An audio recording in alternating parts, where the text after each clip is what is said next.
In the dimly lit, dust-choked hangar of Salvage Station S7, Jack Reeves, a seasoned human mechanic, wiped the grime from his hands and sighed deeply.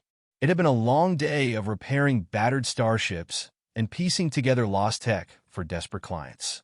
The galaxy was a big place, filled with relics of wars and forgotten species, and this remote outpost was a haven for such things.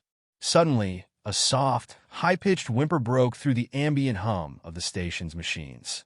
Jack's brows furrowed as he straightened up, wiping the sweat from his forehead. The sound wasn't mechanical. No ship made that noise. He followed it to a shadowy corner behind a stack of old cargo crates. There, huddled together in a makeshift nest of scraps, were two small, trembling creatures. Their fur was sleek and iridescent, glowing faintly under the station's flickering lights. Their large, round eyes shimmered with a mix of fear and hope as they stared up at the towering human. "Hey there, little ones," Jack said softly, crouching down to their level. The alien pups shook uncontrollably, their thin limbs pulling tighter against their fragile bodies. They were clearly malnourished, dehydrated, and terrified. Abandoned. Jack reached out slowly, careful not to startle them. "It's okay. I won't hurt you." The larger of the two, a slightly darker gray with violet undertones, took a cautious step forward. The smaller twin, a pale silver, nudged its sibling, clearly afraid to be left alone.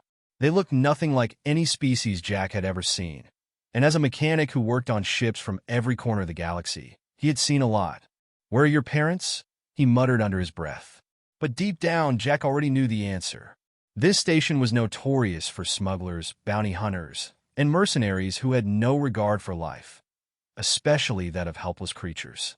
These pups had likely been discarded when their owners found no value in keeping them alive. Jack reached into his pocket and pulled out a protein bar, slowly tearing a piece off and offering it to the pups. The larger one sniffed it cautiously before gingerly taking it into its mouth, chewing slowly. The smaller one, still shaking, didn't move. Jack frowned and gently scooped them up in his arms, holding them close to his chest. They were cold, unnaturally cold for something with fur. "Let's get you both warmed up," he said, turning toward his workshop. The pups were so light, barely more than skin and bones. Whatever they had been through, it had left them on the edge of death. In his workshop, Jack cleared a small table and wrapped the pups in thermal blankets.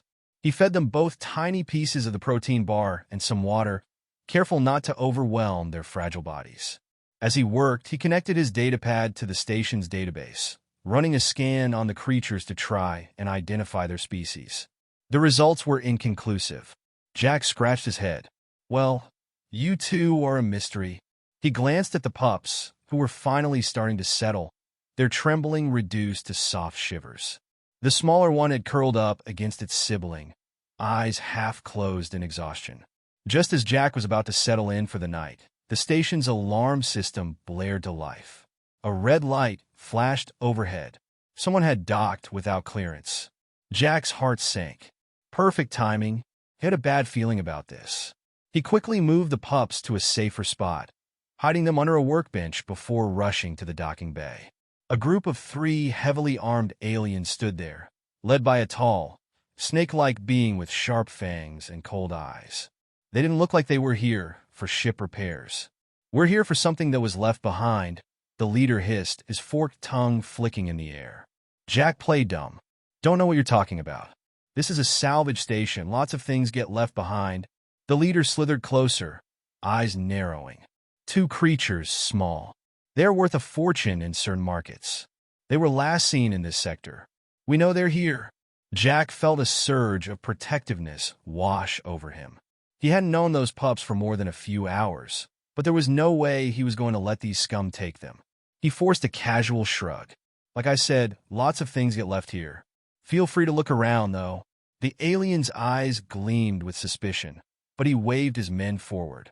Jack subtly pressed a button on his wrist device, activating a security override in the station. A low hum filled the air as hidden shields activated, creating barriers between certain sections of the hangar. The thugs spread out, searching the area. Jack kept a close eye on them, his mind racing. If they found the pups, it wouldn't just be bad, it would be lethal. For all of them. When one of the aliens got too close to the workbench, Jack acted. With a swift movement, he grabbed a wrench and slammed it into the back of the alien's head. The thug crumpled to the floor with a groan. The noise drew the attention of the others. The leader turned, eyes burning with fury. "You just signed your death warrant, humans." Jack ducked behind a crate as energy bolts seared the air around him. He grabbed a plasma cutter from his belt and, with a quick flick of his wrist, sent a blinding beam of light toward one of the attackers, taking him down. The third alien rushed him, but Jack had spent years on the outskirts of the galaxy dealing with rougher types. He wasn't going down easily. The fight was fast and brutal, but Jack held his ground. In the end, the leader lay defeated, seething in a mix of anger and disbelief. "You don't know what you've done," he spat. "Those creatures are dangerous." "They're just scared pups," Jack retorted, standing over him. "They are more than that," the alien hissed, eyes narrowing. "They're the last of their kind, capable of powers you can't imagine. You've sealed your fate." With a final sneer, the alien slumped unconscious. Jack took a deep breath, his body aching from the scuffle. He hurried back to the workbench, where the pups had curled up, still shaking slightly, but safe. "Looks like you two are even more special than I thought," he said softly, stroking their fur. The pups looked up at him with wide eyes, still scared, but now trusting him just a little more. "Don't worry," Jack said, gently picking them up. "You're safe with me. I don't care what anyone says. You're not dangerous. Just lost." As he carried them back to his quarters, the station's alarms faded into the background. He knew this wasn't over, but for now, the pups were safe. And Jack, the human mechanic, had just made two very important, perhaps even life-changing friends.